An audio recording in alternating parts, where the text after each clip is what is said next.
question du coup. Oui. Timothée Mémon, RMC Sport.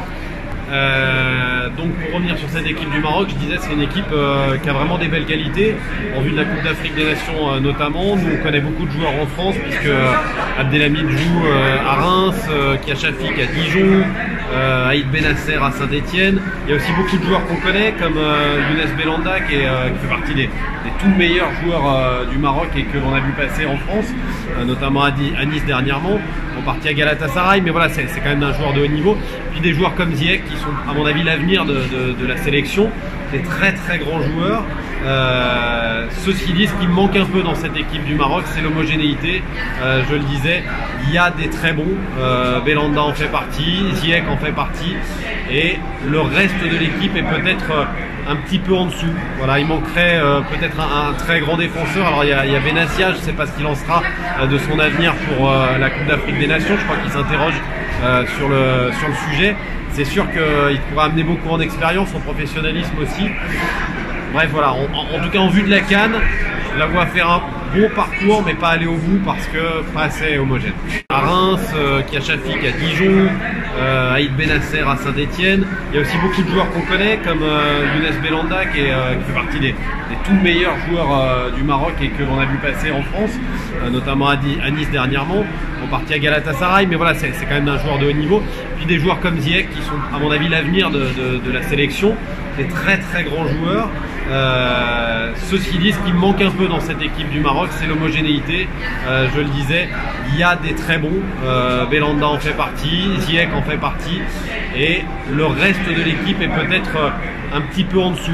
Voilà, il manquerait peut-être un très grand défenseur. Alors il y a Benassia, je ne sais pas ce qu'il en sera de son avenir pour la Coupe d'Afrique des Nations. Je crois qu'il s'interroge sur le sujet. C'est sûr qu'il pourra amener beaucoup en expérience, en professionnalisme aussi. Bref, voilà, en tout cas en vue de la CAN, je la vois faire un bon parcours, mais pas aller au bout parce que pas assez homogène. Je sais pas. Ouais, le Cameroun me semble pas mal. Hein. On a vu Onana ce soir faire un grand match. Là, le portier camerounais, ça a toujours été une grande nation. C'est sûr que je pense que d'une manière générale, les pays arabes seront très forts.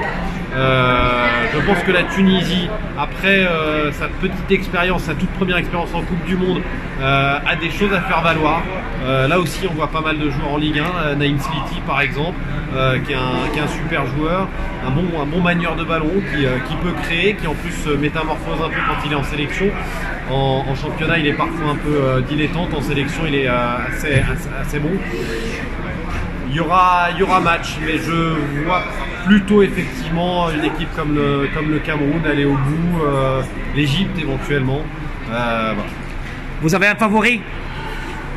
Alors, je pense qu'effectivement le Cameroun, de par son expérience, fera partie des favoris. Après, Hervé Renard a réussi à faire des miracles partout où il est passé. Pourquoi pas faire un miracle avec son équipe aujourd'hui? La dernière pour la CAF, les gens comme ça, l'organisation, la dernière.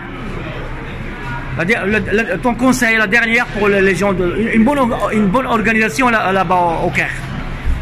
Alors ça va être difficile parce que quand on récupère une organisation en cours de route, c'est pas simple de créer un événement. J'aurai la chance d'y être pour le match d'ouverture et pour le match de clôture. Je vais rester à peu près une dizaine de jours sur place. Voilà. Je pense qu'il ne faut pas qu'on attende trop parce que récupérer une compétition en cours de route c'est très difficile.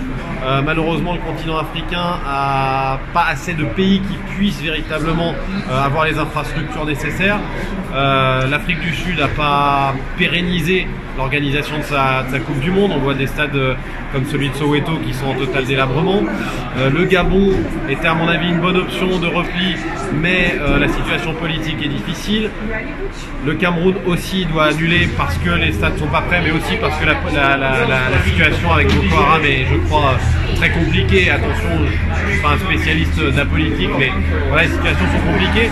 Il faudra être mesuré avec l'Égypte. Et puis en même temps, je pense que voilà, entre Alexandrie, le Caire, il y a vraiment des beaux endroits, des endroits mythiques. Voilà, j'espère que ce sera une belle Coupe d'Afrique des Nations.